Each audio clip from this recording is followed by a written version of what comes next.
Salama tompoko, ny fitiavana sy ny kristiana fizarana fahavalo amin'ny dimapolo tsika androany. Tao resana manokana amin'ny tiany hoaintiany amin'ny famombana na ny tsy fiterana. Raha miresaka an'izany tsika eto tsy tonga akory mba ifamendrofendro na hoe andeha fandatsa sanatria raha malala ny ratra izay iainany ireny tokantrano maro isan-karazany na ny mpivady miaina nyity hoe tsy fiterana na ny famombana ity.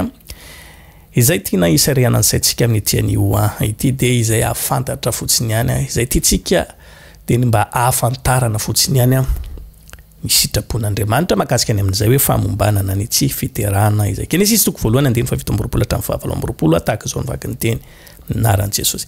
Andriamanitra nahary ny olona tahaka ny endriny tahaka ny endrik'Andriamanitra no nahariny azy, lasovavy no nahariny azy. Ary Andriamanitra nitasika ny teny hoe maroa farasy mihabetsaka ka mameno tany.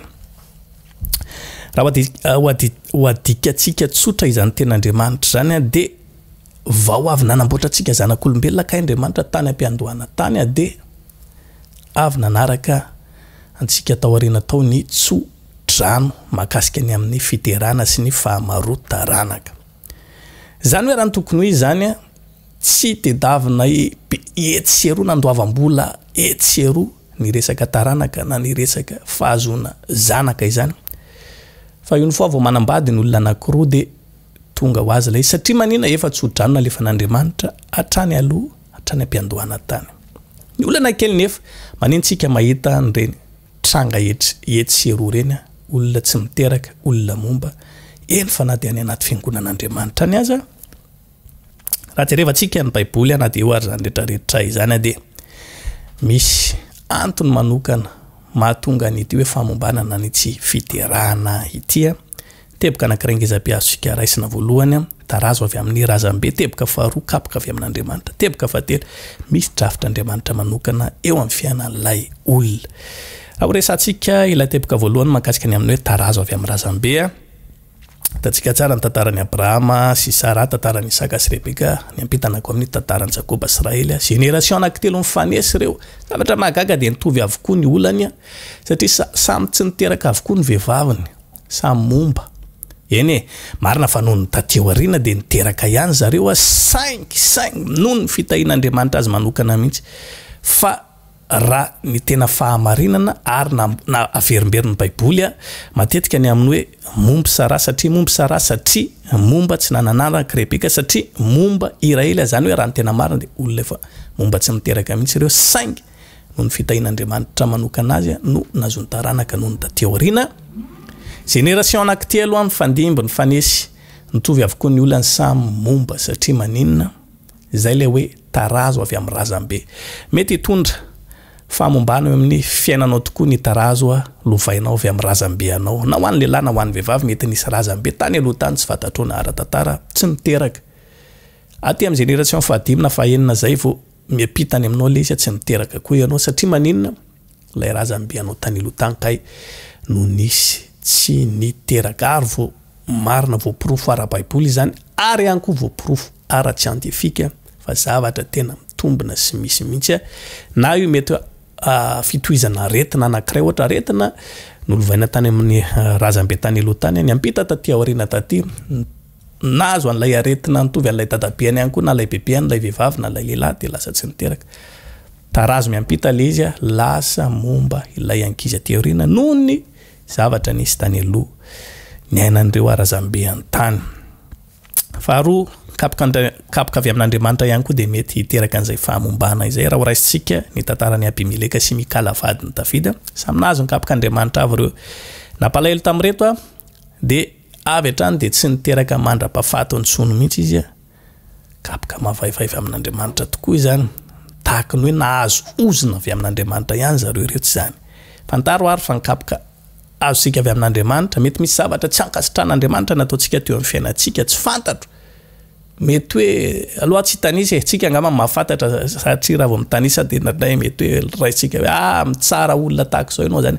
Kapok'Andriamanitra mety ho antony maro mahatonga an'izany eo amin'ny fiainantsika fa ireny kapok'Andriamanitra ireny kay mety ahatonga antsika ho momba mihitsy dia hidirantsika ihany koa ny amin'ny hoe ozina satria moa zany zavatra misy dia midika mazava izany hoe ozina ny ozina dia miampita ihany koa mankany amin'ny ray aman-dreny zay vao tonga mankaty amintsika ny ozina ataon'ny ray aman-dreny amin'ny fiainantsika dia mety ahatonga atsika tsy hiteraka na ho momba. Io zany na tsodrano na ozina. Ny tena marina raha Baiboly no jerena dia miampita makany amin'ny ray aman-dreny ny tsodrano alefan'Andriamanitra mankaty amin'ny taranaka. Miampitany amin'ny ray aman-dreny koa ny ozina raha misy tonga aty amintsika. Be mantsy ny olona amin'ny an'izany tsisy an'izany tsony fa tapahana amin'ny anaran'i Jesosy fotsiny zany ozina zany. Tapahanao amin'ny anaran'i Jesosy izy nefa ianao tsy niavana tamin'le ray aman-drenao. Le antony mahatonga le ray aman-drenao anozinanao nefa dia antony valabla tsara mihitsy raha hoe resakitsika ara-nofo no jerena satria ianao dia tena fatra mpaniratsira azy loatra ary tsy ny fonanao sy mibebahanao tokoa reny zavatra nataonao reny.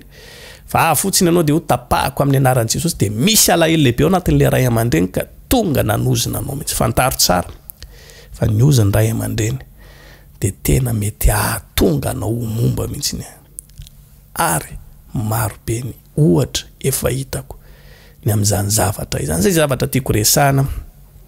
Resaka fanambadiantsika teto fotoana elaela zay dia hoy aho hoe fantaro fa nitsodrano ny ozina dia tsy dia avy any amin'ny mpanompon'Andriamanitra loatra akory no tonga any aminao. Mety misy ihany zany azontsika raisina ihany raha Baiboly hoe nanozina andreo zazy Elia tamin'ny fotoanandrony dia lasa dia tonga ny biby masika nandrapaka andreo zaza sy ny sisa.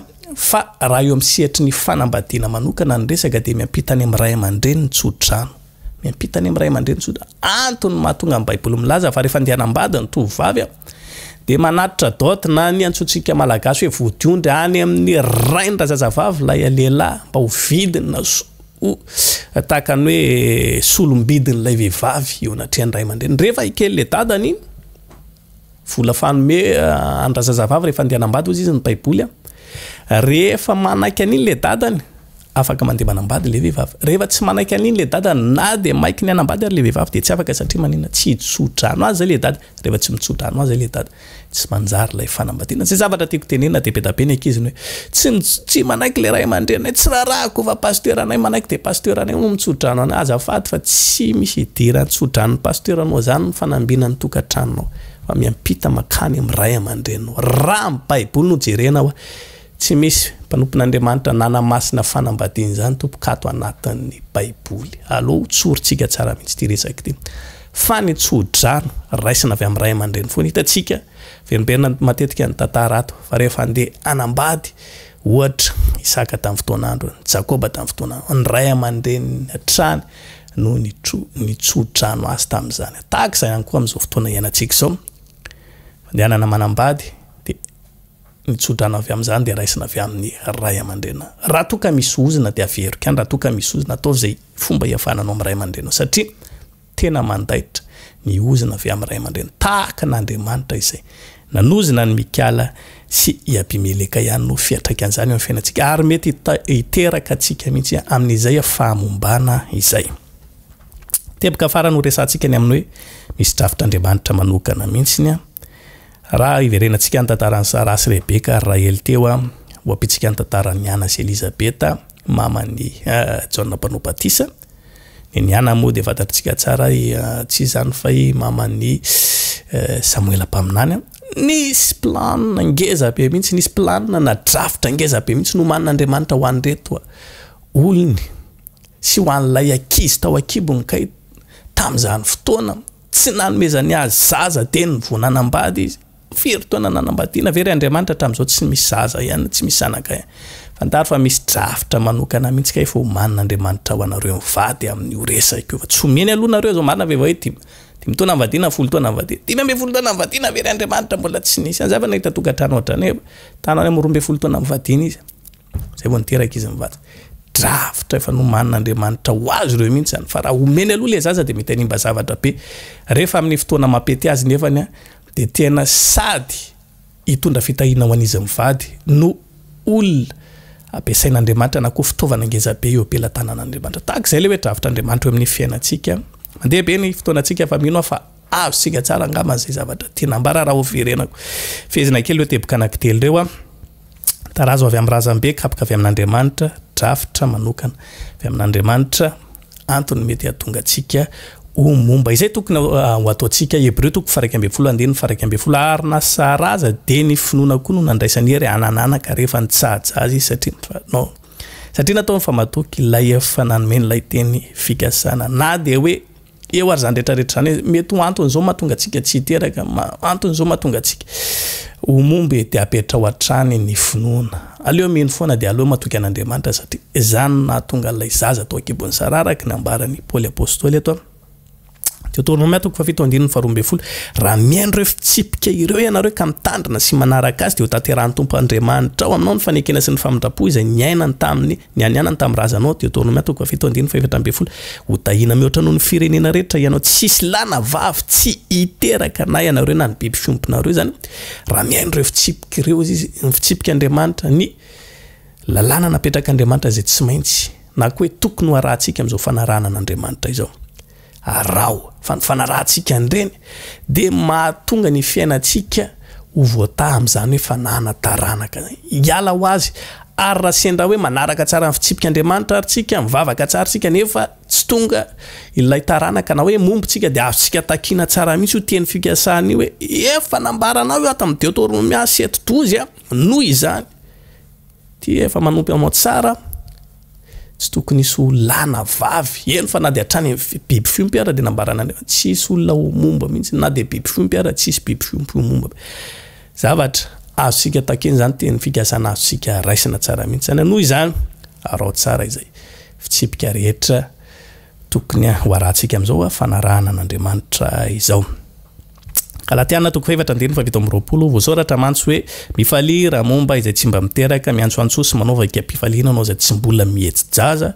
fanjanak'izay efa no adinoana dia maro no ny any manambady mifalia anao izy raha momba miantsoantso sy manaova ikam-pifaliana anao izay tsy mbola mihetsy-jaza zany hoe na zany aza ny zava-misy amin'ny fiainanao dia aza moti-davy aza malahelo io fa miantsoantso dia mifalia manaova hira-pifaliana hira-pandresena ao atokan-tranao dia aiza atovy fiainana fa atovy takany efa fiain'ny zaza ao atokan-tranao ao fa izany zavatra no hiantso an'ilay zaza ho tonga maro be indray teo izy ambaran'ny ten'Andriamanitra fa ny zanak'izay efa no adinoana izy dia maro no ny any manambady isy zaza maro be ho vokatr'izay fiantsoantsonao sy fifalianao zay eo anivon'ny tokantranao eno fa na dia momba aza ianao mirarisoa antsika rehetra raha ao anatin'izay akano resana tamin'ny tianio an izay Andriamanitra ny aneo ny heriny sy ny fahasoavany amin'ny fiainantsika tsirairay avy samiary ho tahin'Andriamanitra veloma tompoko